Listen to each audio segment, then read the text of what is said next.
Haba'im, we welcome you, our honored guests. May our minds be open to your words, and may our hearts be open to your story. We are ready to perform the mitzvah of Shemor V'Zachor, guarding your words and remembering your story. It is a defining moment for us to be with you. Yehi ratzon milefanecha, shetishrei shechintecha b'ni. May it be your will for your presence to reside among us. We thank you for sharing your sacred memories with us. We will guard your words through our actions. We will remember your stories with sanctity. May your story bring us strength and link us to the stories of our Jewish past, present, and future. Amen. Remember your story and make it our own, and pass it down from generation to generation, Medor Medor. Baruch atah Adonai Eloheinu melech haolam, asher natan lanu et hamalach Iva. Lavo v'asaper lanu ad hazikaron. Hazikaron shelach, akshav hu gam hazikaron shelanu. Achshav anachnu tzrichim lishmor v'lizkor ledorot haba'im. Blessed are you, Adonai our God, who brought us a messenger, Eva Brettler, to come and tell us her story. Your story is now our story. Now our sacred task is to guard and remember your story for future generations. Thank you. That's usually my message to you guys. Hi, I'm Eli. Thank you so much for being here with us. Today I will be asking you questions about your time before the war. Where were you born and where did you call home before the war? I was born in a city which has several names. Let me start with the Yiddish name. It's called Klausenburg, and it had very famous yeshivas. When I was born, it was called Kolozsvár, which is the Hungarian version, and currently it's called Cluj, which is the Romanian version. And this region was changing borders very often depending who was in power, between Hungary and Romania. How long did you live there for? I lived there till about age 4.5. What was it like to leave your parents and go live with your grandmother and aunt? I didn't leave my parents. I went with my parents together to Budapest. And first we lived in Budapest, and afterwards we were so crowded, my mother decided to take me visit my grandmother, which was my maternal grandmother. And it was a small city in the same region called Tasnard. And my grandmother and my aunt lived there. Did you like living there? And it was a beautiful place. I liked it there. I came from a bigger city, and over there they were growing fruits and vegetables, and that was just amazing, coming from a big city to see that. And unfortunately, my grandmother and my aunt had to go to the train station to go, and I ended up hiding in the cornfield. And from the cornfield, I ended up going to the neighbor's house. Actually, it was the rabbi's house. And the rabbi wasn't there, but the caregiver was there. And she got message to my parents that I'm alone. Can you tell? And I'm 7.5 years old. And what year was that? That was in 1944. And you were 7.5 at this time? I'm 7.5 years old. Oh, wow. Can you tell? And I'm all alone. Can you tell us a story of what life was like in your town growing up? I was the only child. I was slightly spoiled. Both of my grandparents' side, aunts and uncles. And so I kind of had a voice to some extent. And I was encouraged, to tell my views. And my father was tremendously outgoing, very typical European, outgoing and flirtatious a little. And so growing up, it was kind of nice. And I kind of learned early on when it's okay for me to keep quiet and when it is for me to speak up. And that came very handy later on when I ended up alone. Did you have any other family besides your grandmother, aunt, and your parents? I had a big family. On my father was one of 10 children. And on my mother's side, my mother was one of 6 children. And on my mother's side, there were no married family siblings. But on my father's side, I had quite a few cousins. And they didn't live close to my grandmother, but I heard of them. But I don't have a recollection of meeting them. Did religion have a big role in your home? If so, what were your family's traditions? On both sides of my family, we were extremely religious. Both of my on my father's side, I happen to have a picture of them, so that would kind of give you a idea how religious they were. And they came from a region called Satmar. And that was a Satmar, the very famous Satmari Rebbe is from there. Some of you heard of that. And so religion was a very, very strong part of our family. This picture is from my father's father. Do you see it with the beard? My grandmother wears a shaitel, wig. And you can see some of the grandkids. This picture was actually a passport picture. And those days they took a family that traveled together. They took a picture together. So you can see it was extremely religious. It was the same on my other side too. My grandfather became a mashgiach. What is a mashgiach? A mashgiach is the one who checks over food and makes sure it's kosher. He was in World War I. And next to him, they fired a cannon. And he became totally deaf. He got hit? Yeah, because at that time they didn't know how to treat that. So he became a mashgiach, and he was continuously learning. My grandmother was basically running the family. She opened up a little store to provide food because my grandfather didn't make that much money as a mashgiach. They needed as much money. And this picture was taken way before I was born. You know, that's an older picture of them. Do you know and when I'm it was taken? very fortunate to have this picture because everything was destroyed. But one of my uncles went back to Romania and he found that picture. He searched and he found the picture. So we have that picture from Do you there. know when it was taken or no? I think it was taken probably in the late 1920s. All right. Do you think being an only child impacted your life? If so, how? I kind of always looked out for connecting with other children. And I made friends pretty fast, you know, in different settings. So I think that was also through your early education what I got. Okay.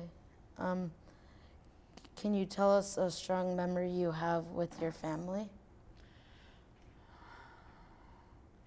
I think one of the times my father took away my shoes because I ended up visiting the local church. There was beautiful music coming out from there.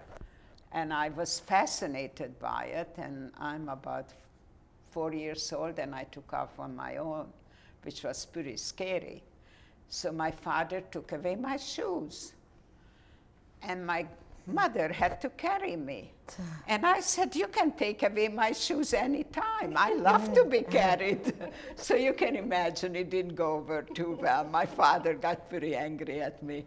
But this is the typical child I kind of was. I kind of took the situation and made the best of it. When did you first feel like you were treated differently because you were Jewish, and when did you start to see it in your own town? I think the first time when my father, we were still in Romania, and he came home one day and he said he was honored as the best worker. And a week later, he came home and he said, I lost my job. And I said, I'm a young girl, I said, Papa, how is that possible? You were just honored as an outstanding worker. He said, I lost my job because we are Jewish. And How did they find out? Did he tell them? it was very well known because in your ID, it was written in, you know, your religion. And I don't have my ID with me, but it was always written in, you know, what religion you had. So being Jewish was, people especially, and my last name was Katz. And Katz is a very Jewish name. So if you have a last name as Katz, they know you are Jewish.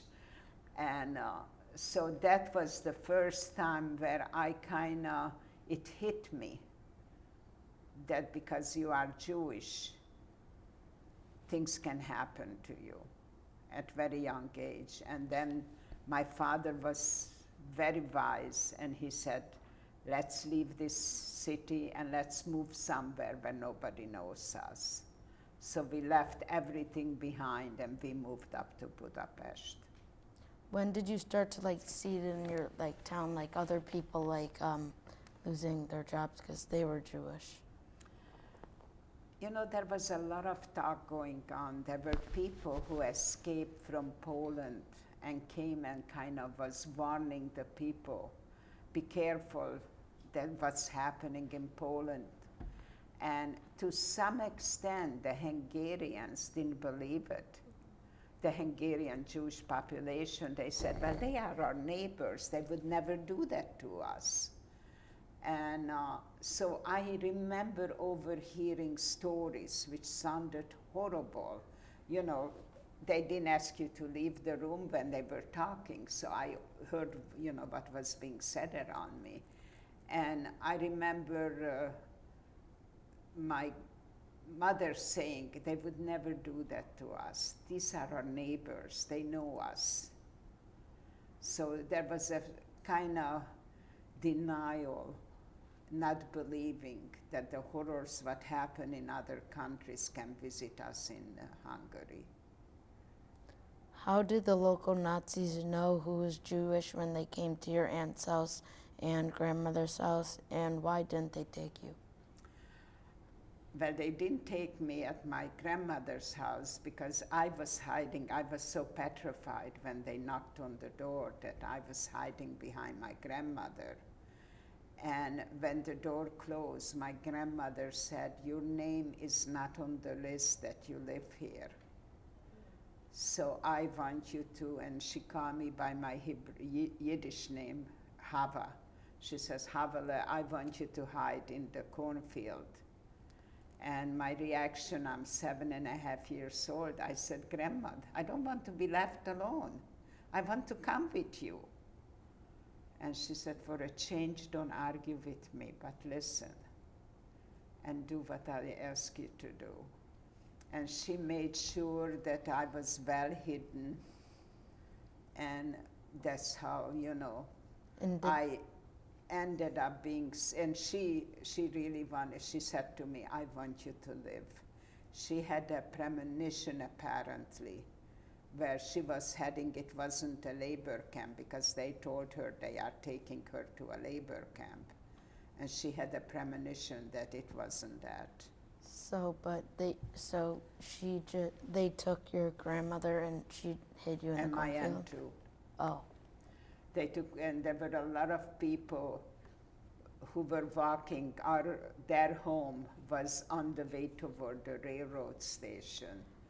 And there were a lot of people coming, and my grandmother and my aunt joined other people. But how did the Nazis know who was Jewish, when they came to your grandmother's house? You know, I found that out later on, Oh. that the local population, they went, for instance, to a police station or different places, and they got a list of people where the Jewish people lived and their addresses.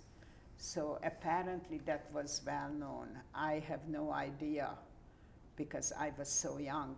Can you remember when you were 7.5 years old? Do you know what's going on around you? So you kind of just observe to some extent, but I really was just listening and trying to do what I was told to do. Thank you. You're very welcome. Hi, I'm Erin. I'm going to be asking you questions about the beginning of the war. So you said when your dad came home from work and he said he was fired for being Jewish, and you said that hit you, but you were only 4.5. So what did being Jewish mean to you at that age? Yeah, I was very young, so that was still while we lived in Cluj, where I was born. But after, we ended up moving to Budapest, so we lived in Budapest for a while before I went to visit my maternal grandmother. So at that age, what did being Jewish mean to you? That was normal. I realized I visited my grandparents before, seeing them baking challah and doing things, it was just norm. I remember going to shul with them and everything. This is the thing I grew up with. It was nothing questionable. I knew they were different religion, and I happened to belong to the Jewish religion. That was never a question for me. Can you describe when the Nazis came to your house and took your young grandmother, like how you felt and what was like the first thought you had? They were not actually the Nazis. They were the Hungarian policemen who came. And beside the Hungarian policemen, they had the so-called Hungarian version of the SS, Is it the Arrow Cross, or what were they called? They were called, in a minute it comes to me, just give me a second, it will revisit my memory. They were really tremendous anti-Semites. Both the Hungarian version and the SS version.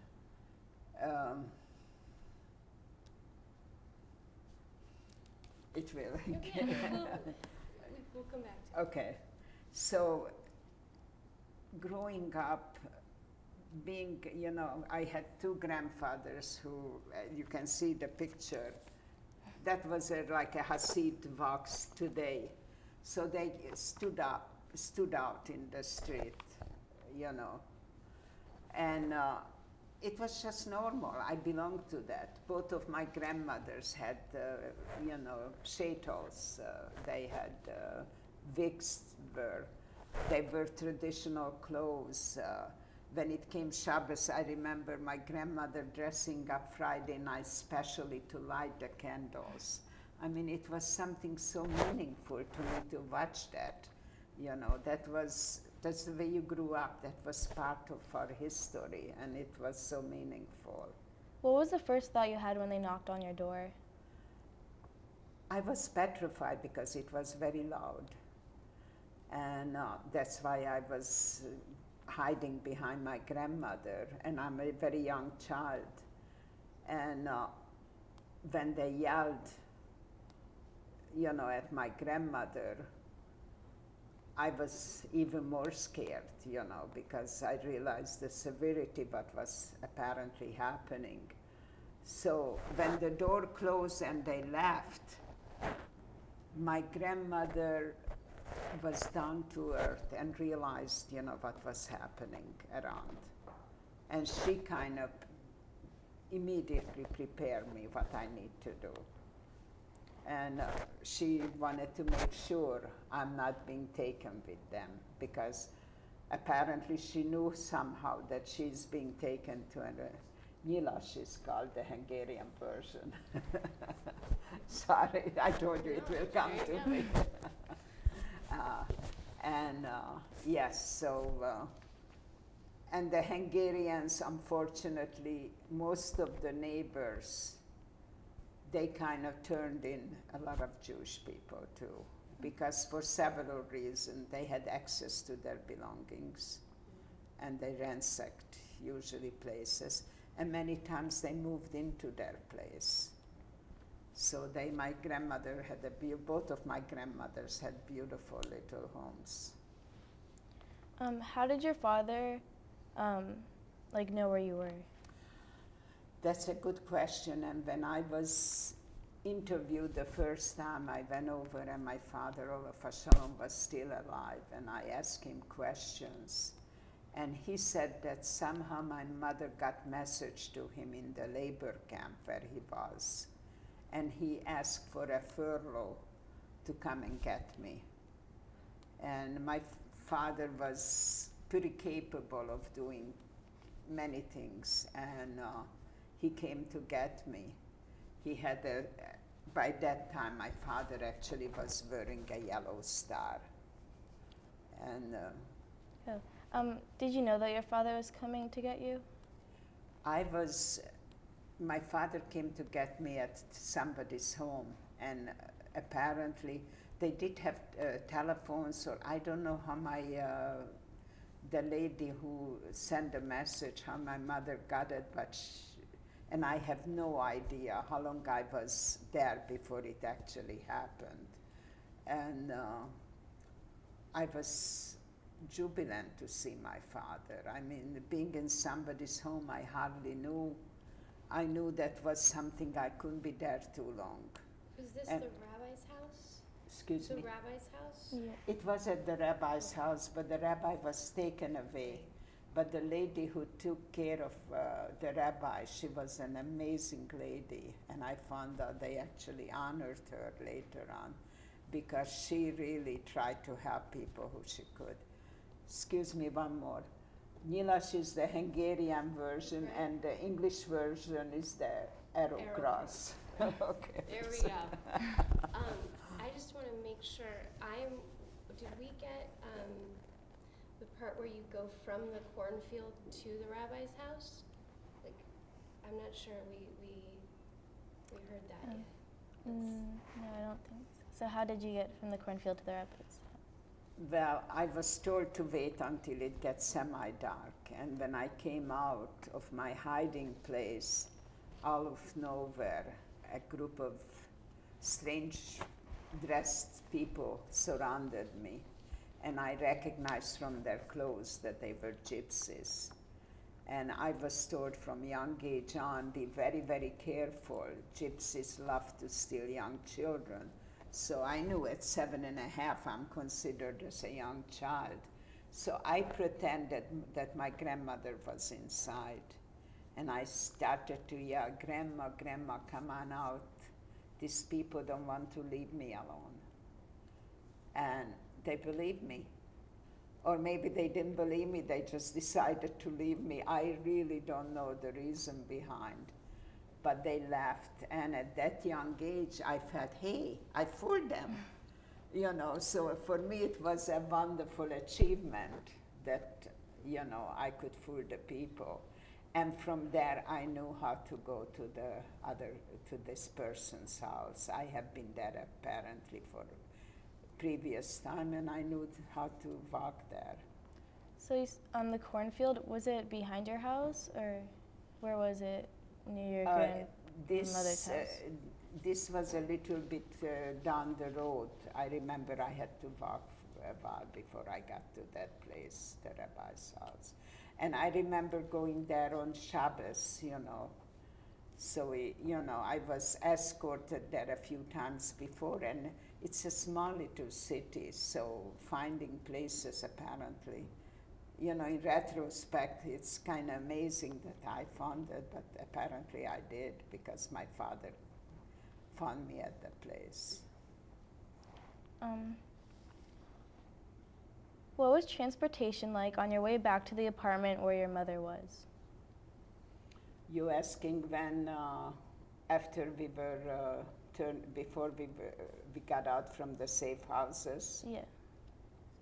When your father came to get you, then you went to your mother. How did you get to her? Oh, we took a train, and when we went out to the train station, two young aerocrossmen yelled at my father, "You stinking Jew, you cannot go inside the train. You will have to stand in the open platform." And my father, he wasn't holding on to my hand, I was just kind of following him. And he found a young woman with a small child and begged her, "Could you please watch my daughter?" So I could go inside the train. And my father waited until, he could go up on the platform. And I went with that young woman and her small child inside the train. So your dad never made it on the train? Yeah, they let my father go on the train too. We had tickets, to go to Budapest. Did you ever find out her name or make contact with her later? No. And some of the information I got after we were liberated, when I was interviewed the first time. Excuse me, I went to my father and I asked him to refresh my memory because some of them I didn't remember, and it refreshed my memory. How would you describe the day you were reunited with your mother? Well, first of all, I was a little bad girl because I left my father behind and I ran all the way home. And don't tell me how I knew the way from the railroad station to our home. And I went back several times, and it's a pretty long distance, so I don't know how I knew the way, but I knew how to get home. I just wanted to have my mother's arms around me. And she cried and I cried when we hugged each other. My father arrived a short time later, and then he was pretty angry at me that I didn't wait for him. But that wasn't that unusual. He got angry at me occasionally. And my father went back to the labor camp. And we weren't in the apartment for too long because the Germans officially invaded Hungary on March 19, 1945. And the apartment where we lived, it was declared that Jews cannot live there anymore. So we had to leave the apartment. So how long were you in the apartment? You said you were there for way too long. How long was that? Time-wise, you have to realize it's a young child. I was just, accompanying wherever I was told to go. It was a short time, and we were in two different safe houses. One was a Swiss safe house, and we stayed there for a while until the local government decided that it's no longer accepted. And then my mother got papers to a Swedish safe house, and the same thing happened there. And while they were emptying the safe house, my mother came and she hid me in a big wicker basket, and she put the basket on top of a furniture. She put blankets over me, and she said, "You stay there until I come and get you." By the time she came to get me, I was soaking wet. First of all, it was very hot on top of the furniture, and blankets and everything else over me, and also for other reasons. And when she helped me to change my clothes, I asked her, "Mama, where did you hide?" And she said, "I was hiding in the elevator shaft." I said, "Oh my God, weren't you afraid you will fall?" She said, "I knew that I had to come and get you, so I made sure I can come and get you." And we collected our few belongings. And as we were ready to exit the safe house, it was already dark outside. The policeman who was standing guard there told my mother, didn't talk to me, talked to my mother, said, move very, very quickly, I don't see you. So he basically saved us. And as we were walking on the street, it was dark and there was a curfew. After a certain hours, you couldn't be on the street because, you had to be out. And my mother said, where should we go? And then she remembered that the apartment where we lived, there was one room, an SS woman living. And she had a brother, and that brother used to be very kind and used to bring me little toys. And we did visit him before. We were kind of friendly with him, and he lived in the outskirts of Budapest. And he said, maybe he will take us in. And as we were walking to his place, my mother said, I have a big surprise for you. You will have a new name. I obtained fictitious name for both you and I. And your new name will be Eva Nagy. And Nagy in Hungarian means big. And she said, now you really have to act like a big girl because your name says it big. And I never attended school before the war because my birthday is end of November. So she said, under your new name, I will try to enroll you to school. And that sounded wonderful. I really wanted to go to school. I didn't think of being scared because I'm under fictitious name. But anyway, this man let us come in. And the next day was beautiful, sunny outside, and we got dressed accordingly. My mother was wearing heels, and she took me to school, and under my fictitious name, they accepted me.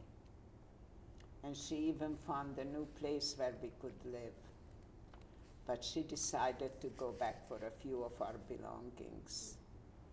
And just as we were ready to knock on the door, 2 Hungarian policemen stepped out. They knew our real name. We were arrested. We were taken to a police station, and from the police station, we were taken to a brick factory. So I really never had a chance to use my fictitious name too long, other than enrolling to school. How long were you at school for before that happened? I never ended going to school. My mother just signed me up to go to school, and we were arrested the same day. So I never attended school before the war. I didn't know how to read or write. You said that you and your mom were in safe houses before the apartment. How did your mom know about the safe houses? I have absolutely no idea, but she knew all kinds of. My mother was an amazing, her Hebrew name was Malcolm, which means like a queen. And she really helped so many people always. She really went out of her way. And she was a very capable person, apparently. And she found out about the things. She got the places in the safe houses, the fictitious name. It wasn't a simple task, but somehow she did it. I have absolutely no idea how she did it. Were there other people living in the safe houses? Oh yeah, there were a lot of people in the safe house. Were there people from your town? No, this is in Budapest. The safe houses were in Budapest. Budapest was a very, very big city, and you had a lot of Jewish population there. So the safe houses were very, very full.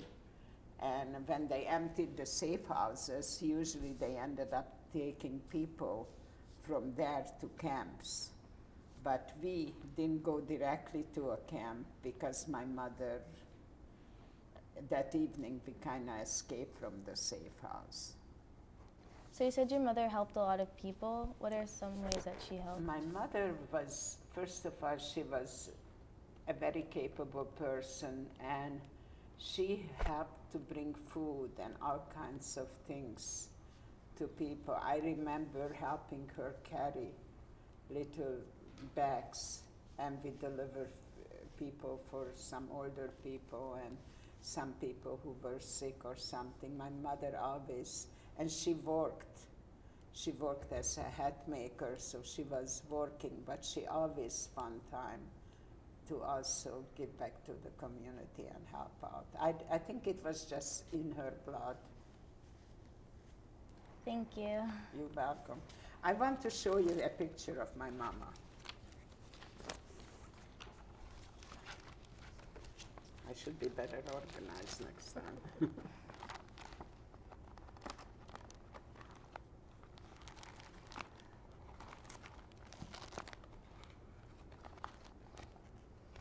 Well, I didn't bring the big picture, but this picture was taken at the Museum of Tolerance. And when they took my picture, I insisted on holding my mother's picture. So here, when I'm holding this, my mother is younger than I am on that picture. My mother was about 28 years old when she was killed. She was very young. I have one more question. Sure. When you reunited with your mother and you said your dad went back to work, did you think that was going to be the last time you're going to see him? Or? You know, at that time, I don't think we were really thinking ahead of time. We were just trying to live from day to day to manage to do what we needed to do. And maybe an older person was thinking about those things, but as a young child, I have no recollection of thinking about, will I see you again, or when my father went back to the labor camp. That I don't remember thinking about it. I remember apologizing to my father that I left him behind at the railroad station. And I said, I did tell him, I hope I see you soon, which was the normal way in, to say goodbye, that I hope to see you soon. Do you know how he was able to get time off from work to go get you? He must have bribed somebody. I heard he did that often because he did some black marketing here and there, and he knew how to do certain things. I really don't know for sure how he did it, but he actually had a piece of paper stating that he is retrieving his daughter, and they gave him permission to leave because it was those days they didn't let you travel as you wished. Thank you. You're welcome. Hi, I'm Jillian, and I'll be asking I'm you. sorry, repeat. Hi, I'm Jillian, and I'll be asking you questions about during the war. What were you feeling when you were transported to the brick factory? When we arrived to the brick factory, I think both my mother and I were in a state of shock. Because here we had fictitious names, quote unquote, and we thought we would be able to manage to live under those papers. And we arrived and we had absolutely nothing except the clothes what we were wearing. Everybody around us had food, some additional clothes, some decent walking shoes. So early on we realized that we were kind of short. We had a lot of shortage in our being there. And we were scared. I remember my mother being scared, and I was totally petrified. What did the brick factory look like? There were a lot of bricks there, all over in different forms. And it was a huge place, and it was very, very cold there. It had, from one day to the next, one day it was beautiful, sunny. We had it recently too, well over there too, the weather changed suddenly. And from 1 minute we were cold, and the next minute, it was hot, so it was, and we had nothing. Everybody had something to eat, and we were just so famished, so hungry. I think the hunger was really one of the continuous part of our daily life. What were the meals that they fed you there? there were really no regular meals they fed us. They had some, they cooked occasionally like some big soups. And if you were lucky, you got some food in it, depending, where you stood or the person who was giving the food. I don't know if they, what they did, but I remember many times we ended up and we had absolutely nothing in the soup. It was just a liquid. So the hunger was tremendous. I remember once older lady seen me crying and she handed me some of her, she had a piece of bread and it was, I just couldn't believe it. And then I gave a piece of my bread to my mother. And that was already during the time when we were, marching out from the brick factory. Everything happened so quickly, and nobody really prepared you for anything. It was from 1 minute to the next. They yelled at you to move, move, and you had no options but do what you were told. What was your role in the factory? I didn't have any role whatsoever. I was just one of the participants there. If you feel comfortable sharing, can you share a vivid memory from the factory? I heard a lot of crying during the night. And I felt, I remember cuddling up to my mother as close as I could, and she held on to me. I heard occasionally little kids screaming, and people were yelling to make sure that he stops or she stops. It was just so chaotic that chaotic and petrifying. And I don't think we were in the brick factory too long. I think it was just a kind of place where they collected us, and from there on they marched us, toward Germany, where they wanted us to get to one of the camps, concentration camps. After the factory, where did you and your mother go, and how old were you at this time? My birthday is end of November. We were caught, I have the papers which shows that we were caught in September of 1944. So I'm pretty close being 8 years old. I'm not quite 8 yet. And just being on the unknown. Later on, when I studied psychology, they say the unknown is the most difficult thing to handle, sometimes in life. We really didn't know from one moment to the next what awaits us. And that was very, very petrifying. I don't think as a young child I understood that. But walking back and thinking about it, I realized that I must have been, first of all, as long as I could hold on to my mother's hand, that was a security which was amazing for me. And I think we were there for both of, she was there for me and I was there for her.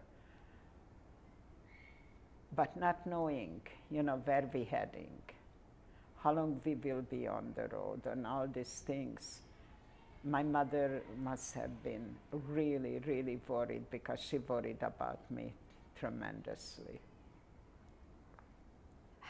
What was your experience like in the wagon going to the women's camp in northern Germany?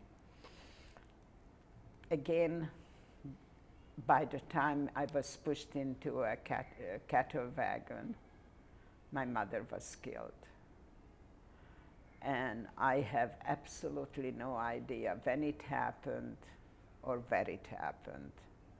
All I know, it was one of the times when they tried to put me on a little horse-drawn wagon, which they did for the children, because the children couldn't walk like the adults. And the day when my mother tried to come with me on the horse-drawn wagon, I heard the shots, but I really didn't see her being shot. But I knew that some of the people touched me, and they were aware of it, what was happening. After not having my mother next to me, it was terrifying. I was continuously looking around, hoping that maybe she's somewhere and she will see me and she will come and get me. I think that part, I must have been like a semi-zombie, walking and doing what I was told to do, but I really didn't understand what was happening around me. What was it like to lose your mother at such a young age? By becoming a mother, thank God for 4 children, in retrospect, I have difficulty believing that I actually survived under the circumstances I was. Not quite 8. I'm positive I couldn't have survived without the compassion of total strangers who seen a young little girl there and reached out to help me. And different people at different times. And they were under horrible circumstances themselves, but they had that tremendous compassion to that young child.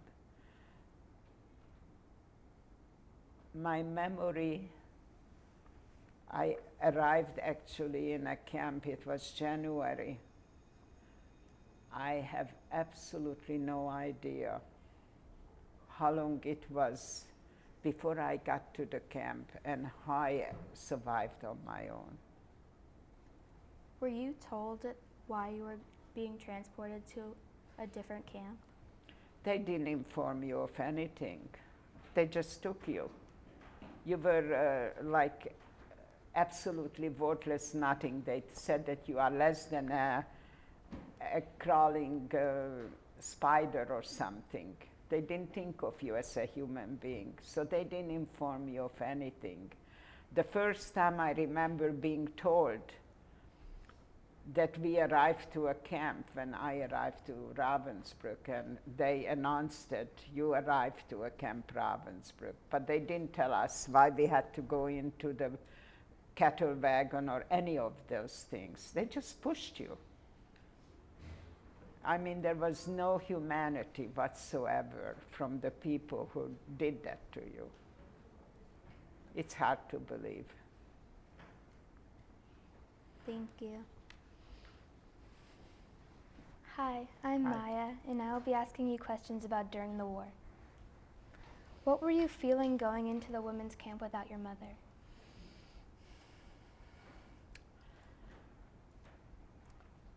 There was the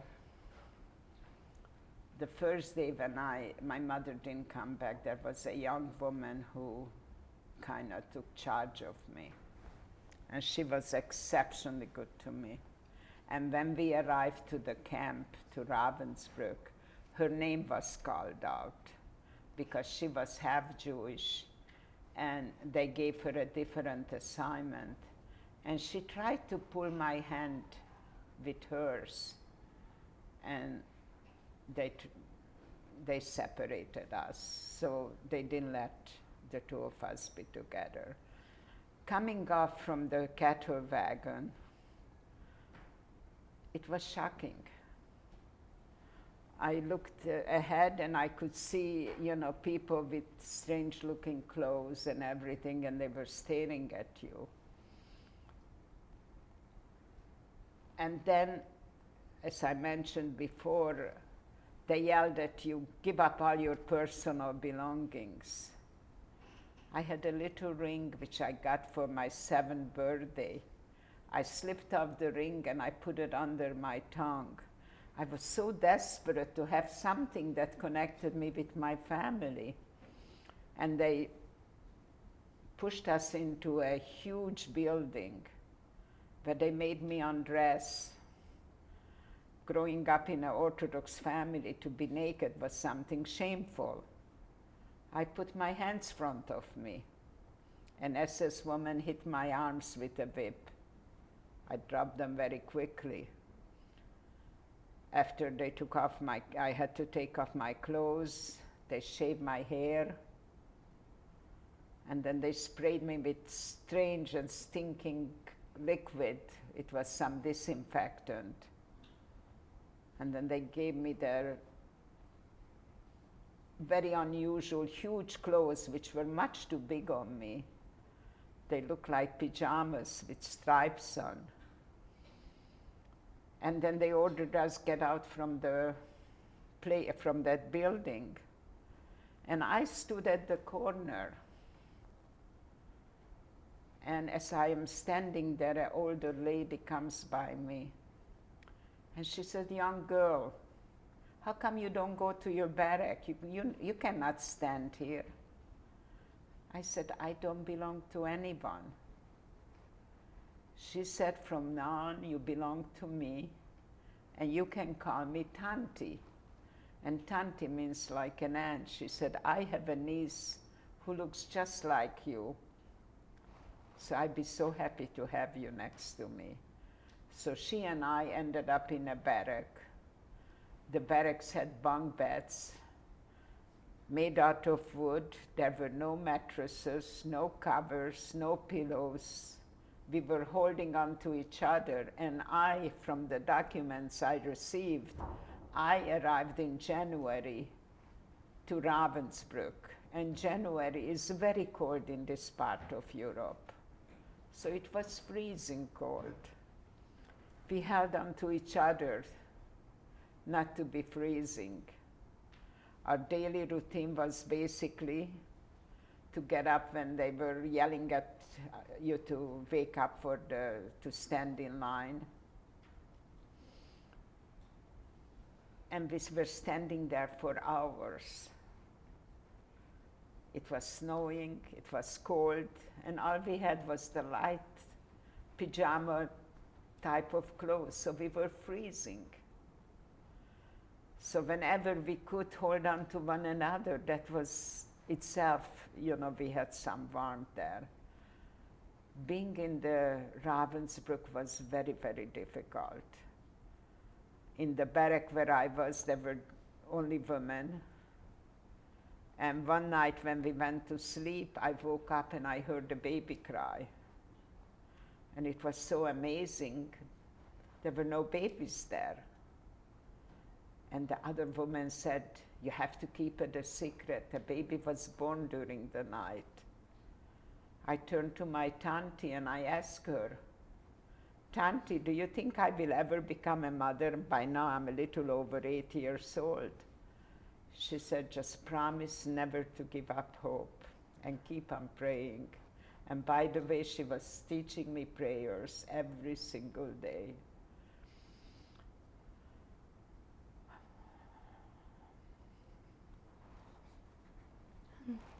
What did you do in the camps during the day? Like, what labor did you have Basically to just walk around aimlessly. I was too young to work. We had to walk around the campground. And like I said, it was so cold. And standing in attention was just so, so difficult. Many times people next to me occasionally just fall. And many times they never got up. How did your Tanti affect your life in the camp? She was amazingly good to me. And like I said, she had her arms around me, and I felt so comfortable and close with her.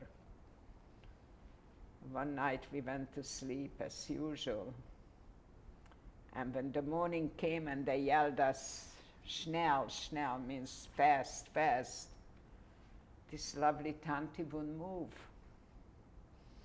So I cuddled up close to her. The other woman in the barrack noticed, and they pulled me down. Unfortunately, Tanti died during the night. Another kind stranger stepped in and took care of me. Do you know her name? No. I was in Ravensbrück from January. They don't give the date when I arrived, but by March I was taken from Ravensbrück to Bergen-Belsen. So I wasn't in Ravensbrück too long. After Tanti died, where did you find hope in the camp? A total other stranger stepped in. She actually had a little girl, a little older than I am. And it was just a lovely connection, yeah. And when they took us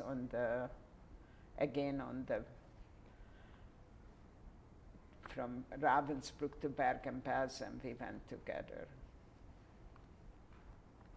Can you describe the day you and others were shipped to Bergen-Belsen? Well, when we arrived to Bergen-Belsen, they opened the cattle wagon, and the first thing we seen were big mountains of corpses. We didn't have that in Ravensbrück. Getting off the cattle wagon, I remember I was shaking. And I wasn't the only one, everybody else who was next to me. It was cold too, probably. And when they ushered into our new place where we had to stay, it no longer had beds there. We were sleeping on the concrete floor, so it was even cooler. And next to me were gypsies too. So it was a mixture of different people. In Bergen-Belsen, the ration what we got was even less than we got in Ravensbrück. And it seemed to be always cold. I remember being even cooler, cold, continuously freezing in Bergen-Belsen. Now, our routine was basically the same. We were walking around during the daytime. And one day, as we were walking around the campground, one of the women noticed that behind the kitchen area, there was a big pile of potato peels. And they used the potato peels to feed the animals, and the animals they used for the people who worked there, not for us. And she noticed there was, under the fence, there was a small opening. And I was one of the youngest child in that barrack. And she said, okay, we will push you under, bring us out some potato peels. And I learned early on to kind of listen what I was told in order to survive. And I did bring out the potato peels. The first 2 times they grabbed it from me so quickly, I never had a chance to put a bite in my mouth. The 3rd time they pushed me under, I sat there and ate the potato peels, so I became a wise little 8.25-year-old. But the hunger was tremendous, and beside the hunger, the thirst. We were always so thirsty. That was a continuous companion of ours. And one day, while people were still whispering around the young children, I overheard that a truckload of children were saved. And they were saved by this woman named Luba. And I kind of wanted to be together with other children. I had a feeling maybe I have a better opportunity if I'm with other children. But I couldn't pick up and go from one barrack to the next one. But the idea of the children were saved just sounded so fascinating to me. In your barrack, were you surrounded by older women, or were there many other children with you? The Was it just next child who was next to me was that child, and I think she was probably like 13 or 14. So I was one of the younger children in that particular barrack. I recently went to a conference and I found out that there were younger children, but not in that particular barrack where I was. And you said when you were stealing the potato peels, were you ever afraid of being caught?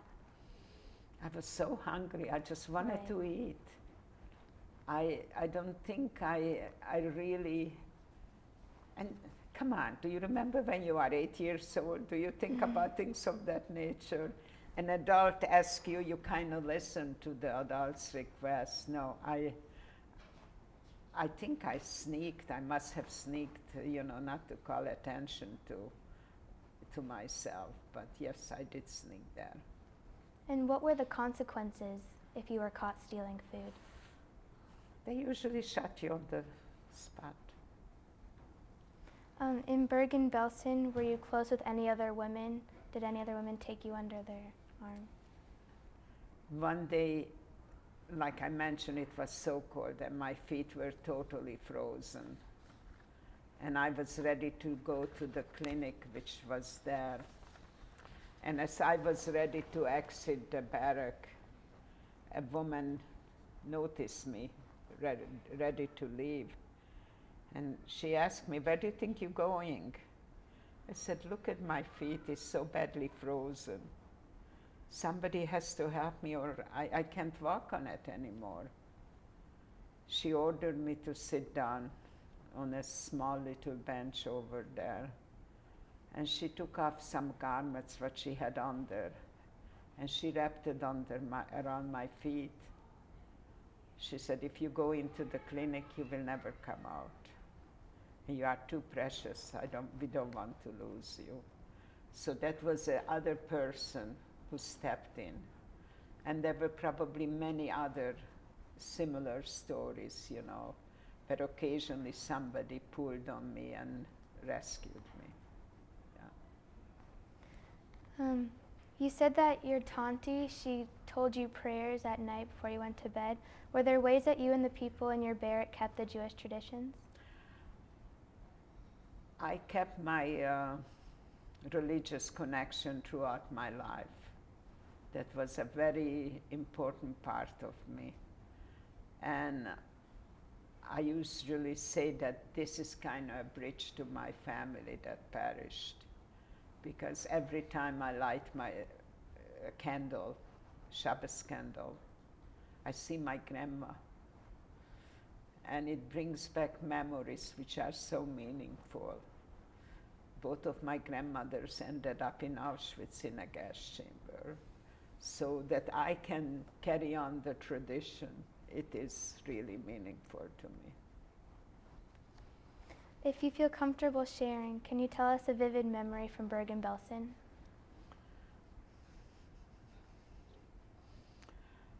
Again, I was liberated in Bergen-Belsen in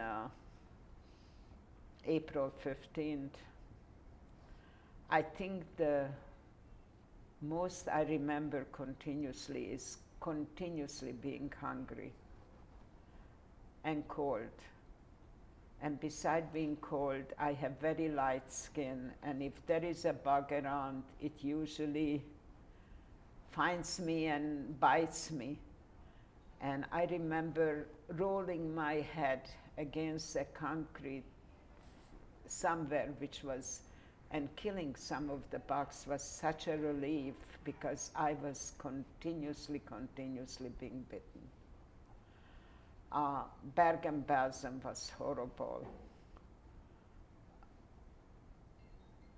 The people could hardly walk, when we had to walk around.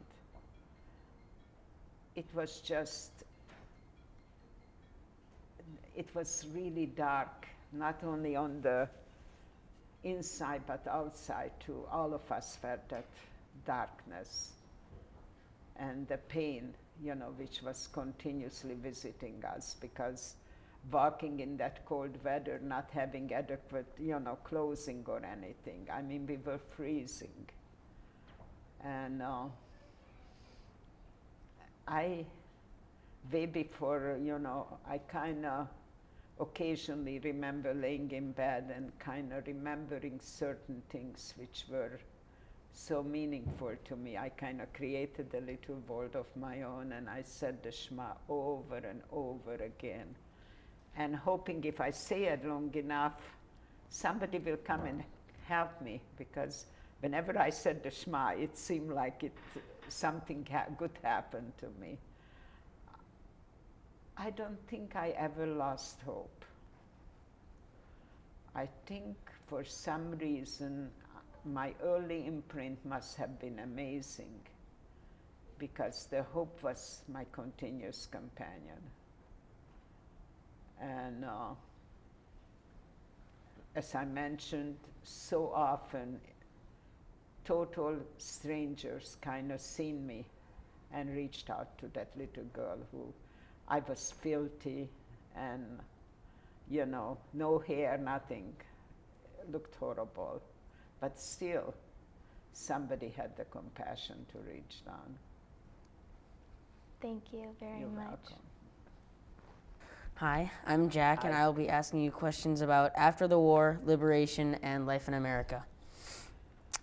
After liberation, you know where I ended up. Hmm? Do you want to hear where I ended Yeah, up after yes, liberation? Okay. Well, the day I was liberated, I happened to be outside of the barrack, and a strange sounding sound was next to me, and all of a sudden a person appeared. The sun was shining. I couldn't see the person. But the person picked me up, and I could see tears in his eyes. As I mentioned, it was April 15, and the British soldier who found me there, he reached in his pocket and gave me a chocolate bar. I ate the chocolate bar all by myself, and I ended up becoming very sick. I figured that's what happens when you don't share your goodies with other people. And as they were taking me, I ended up getting very high fever. I was shaking. And as they were taking me into the hospital, which was established by the British, our landlady from Budapest, Mrs. Gross, seen me. And she said, Eva, I'm going to wait for you, and I take you back to Budapest. I said, thank you, Mrs. Gross. I'm never going back to Budapest. I'm pretty sure my mother was killed, and probably so was my father. I have a chance to go to Sweden, and there I'm going to live in the king's castle.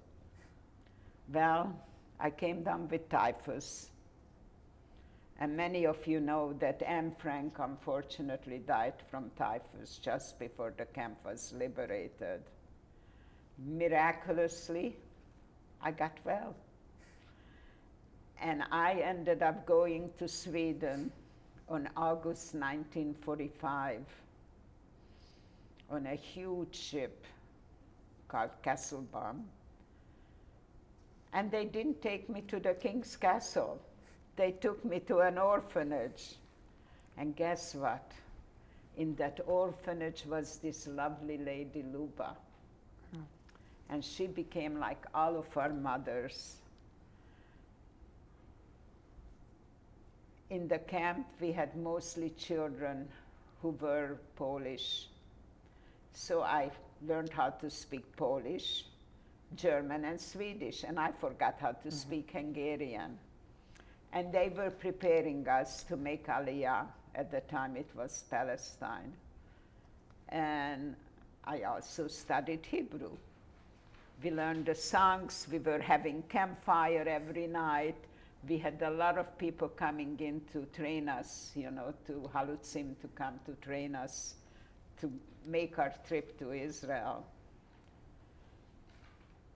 And one day, I'm called to the principal's office.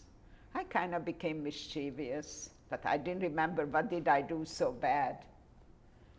And the principal tells me that my father survived. And through the International Red Cross and through Mrs. Gross, my father found out that I was in Sweden. So in January 1947, I flew for the first time on a plane from Stockholm to Prague. And then I met my father. My father informed me that I have a new mother and a new little brother. I just turned 10, but chronologically I was quite a bit older. First of all, my father spoke several languages, so including Yiddish and German, so he and I could communicate. I couldn't speak Hungarian. When I met my new mother, later on I found out that she thought I was angry at her, and that was the reason I didn't speak to her. She didn't realize. Young children learn fast and they forget faster. I picked up Hungarian in record time. I ended up going to an Orthodox religious school where I became an excellent student. And when I finished 6th grade, the communist government decided that the religious school is no longer accepted, and the school was closed down.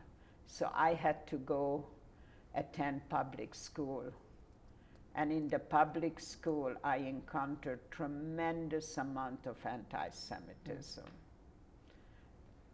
I think in my ID it says that I was Jewish, but also my last name being Katz, everybody knew that Eva Katz is a Jewish name.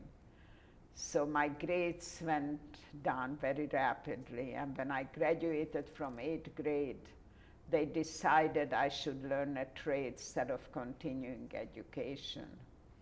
At age 14 and a half, I could be proactive, and I looked around and I found a place where I could attend night school. But in order to attend night school, I had to pass the exam. I was very good in math. I figured I will be okay in chemistry. So I ended up to go to a technical school where I studied chemistry. Right. I'm sorry to go so far back, but what was it like to finally see your father again? Wonderful. My father was more than mischievous. And he was really, he really liked to make jokes all the time. And when I got home, I asked him, and he liked to play cards very much. And I asked him, you have to promise me, you will be a good father to me now, because you are my father. And he looked at me and he said, I promise you. So here I'm a 10-year-old telling the father how he should be a father to me. I had a little difficulty with my new mother.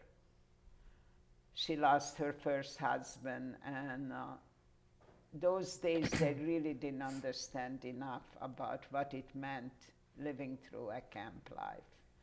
And when I came home, they told me, don't ever talk about what happened in the past. And you know, there is a certain amount of shame associated with if you don't talk about things what happened. So I really listened to what I was told, and I didn't talk about my past. But I had a little difficult relationship. But I did find it in friends or my friends' mothers that I could lean on. Besides your relationship with your stepmother, was it hard to resume life with your new family? I love my little brother. To have a little brother who was 6 months old when I came back, that was like a toy. I mean, I loved having a new family. I learned to get along with my new mother. I never called her my stepmother. And for a long time, she didn't want my kids, when I got married, she didn't want my children to know that she wasn't my real mother. But adjusting, it wasn't exactly easy. But on the other hand, I ended up doing so many things that I didn't have time to worry about what was difficult in my life. I found other ways to improvise. Did no one talk about what had happened at all? It was a no-no. Everybody wanted to start a new life. And even, I'm not supposed to talk about what happened in the United States too. Nobody wanted to hear what happened. When did you move to the United States and why? In 1956, in Hungary, in October 23rd, there was a Hungarian Revolution, which was started by students demanding equal rights and proper representation. And believe it or not, I was one of the students marching in front of the parliament. The chaos that followed afterwards were absolutely impossible. I had a girlfriend whose father was put in jail because he did some black marketing, and they opened up the jail doors, and the mob hanged him on the street. And when that happened, I said, I'm leaving Hungary. I don't want to stay. I mean, they started to mark homes again where Jews lived. I mean, it really surfaced all over again. And I said, I just want nothing to do with Hungary. And I left illegally, crossing the border between Hungary to Austria. And because of my I studied science, chemistry. President Eisenhower at the time had a special program for people who studied science. And I was one of the first ones to be granted refugee status. My new mother had a brother who lived in Los Angeles, so I had an address where I could come to. They lived in Venice, and they never met me before. And those days when you arrived on the plane, you could actually go to the plane and greet the people as the train landed. I mean, not the train, the plane landed. And I had over 20 people who never met me, who were welcoming me to Los Angeles. So I had the royal welcome, really coming into Los Angeles. They were absolutely wonderful to me. What inspired you to march with the mob in Hungary? It wasn't a mob. It was marching in front of the parliament demanding, it was anti-communism. They wanted to have rights. And going to school at night, it felt that it was appropriate, and I felt that we all deserve, equal rights. And because under communism, that's a story by itself. There were a lot of difficulties. Now, while I was in Vienna, I met a person who was helping people cross the border. And I approached this person and asked him if he would help my parents to come out with my little brother. And he agreed. So I sent a letter with this man. And my father said, I have my passport. His passport was my letter. And so they left with that person, but the person left them at one of the city because he thought he'd seen somebody who was a representative of the Communist Party. So they were stranded, and they ended up going to the rabbi's house in the outskirts of, and he helped them to connect with people, and they arrived. The day I was ready to leave to United States, my parents arrived to Vienna. Have you been back, or do you plan on visiting the women's camp or Bergen-Belsen? I went in 1999. There was an international child survivor conference in Prague. And I went to that. And I went to visit Theresienstadt, which I was never there. And while we were there, my oldest son became a rabbi, and he had a yarmulke on. And we were in Budapest, and one lovely Hungarian older woman looked at my son and said, Hitler didn't finish his job. And I said, I'm never stepping a foot in Hungary again. That was in 1999. I have absolutely no desire. I've been asked many times to go on March of the Living, which goes to Auschwitz and to some of the other camps, and I always declined. I think I had enough for me to see Theresienstadt was enough, and I don't plan on going back to visit other camps. Are you scared that when you were younger, were you scared that anything like this would happen again? We had the earthquake, and I never lived under an earthquake. I never experienced an earthquake. And I had 3 children at the time. And I remember, I thought we were being bombed. And I collected all the children and I pushed them under the bed because I thought, God forbid. And for a long time, I was a little bit intimidated by uniforms. And that slowly kind of disappeared. If you're comfortable sharing, have your views on God changed at all? As I mentioned before, I think that saved my sanity in many times, religion. I know some people had difficulty saying that, did Hashem save me? How come somebody told me once, how come you were saved and my tzaddik son perished? I have no answer for that. But I really feel that religion kind of kept my sanity during the time. You know, all through the years, religion was my continuous companion. And when I left Hungary, the only thing I brought with me was my little prayer book, which I still have.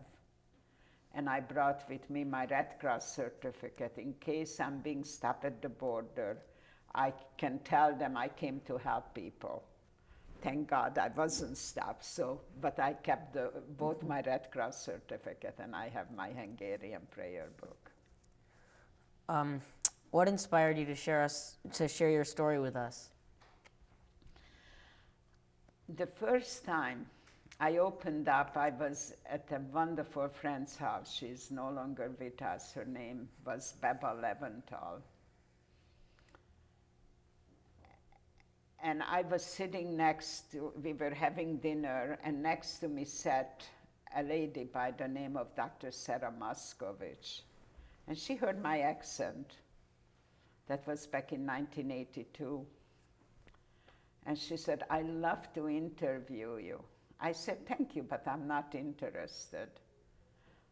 She said, I want you to know we are starting a support group, and the support group will have people just like you who were children during the Holocaust. Well, my eyes lighted up. I said, I love to do that. So we had a trade-off.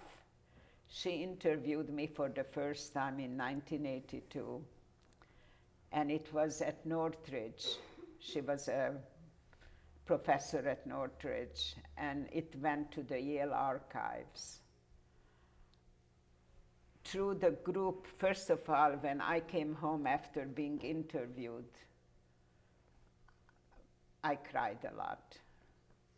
And I went home and my kids seen me and they said, what happened, Mom? How come you were crying? I said, I shared my story. And my younger son said at the time, isn't it amazing?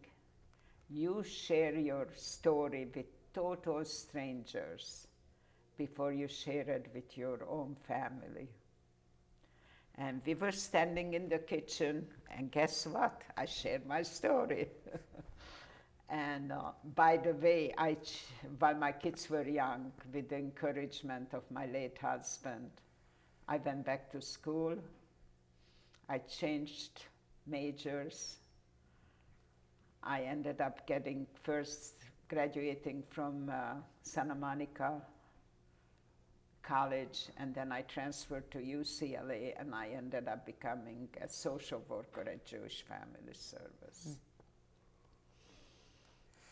Is there any advice you would like to give to our generation? Quite a few. Many of them you ended up stating when you introduced what you want to. I'm really hoping that the memories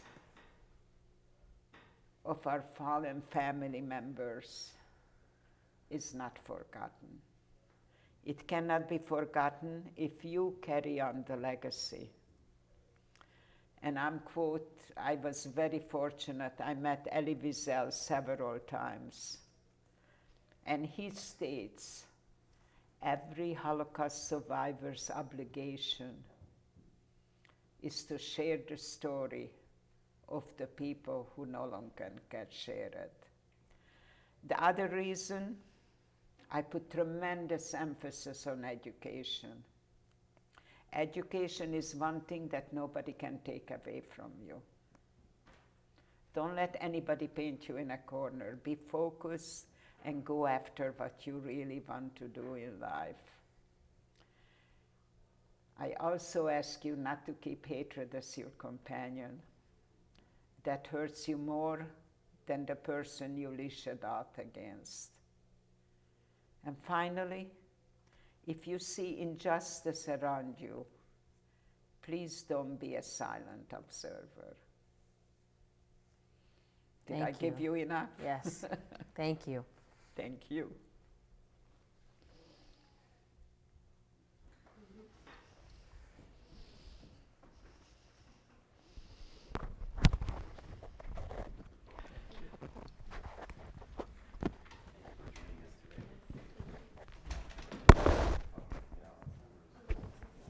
Can I take off my talkie? Hi, Ava. I'm our school rabbi. I'm Scott. I want to give you this Torah scroll for a moment. This is a Czech Torah, one of 1,500 that survived the Shoah as well. And I think this speaks to the Dor Vador piece that you just shared, of the advice from generation to generation. Our students have one last bracha for you. I can help you. You okay holding it? Okay, great. We thank you so much for honoring us with your presence here today. You have given us your words, your heart, and your soul. Your story is now our story. Now it is our turn to do what Jews have done for centuries. It is now up to us to tell our story to our children so that they may keep it alive for generations to come. Thank you for giving us the opportunity to fulfill this amazing mitzvah. Baruch atah Adonai Eloheinu melech haolam, asher kishanu b'mitzvotav v'tzivanu le'agi levanenu et hasipurinu. Amen. Blessed are you, Adonai our God, ruler of the universe, who made us holy with mitzvah and commanded us to tell our children our story.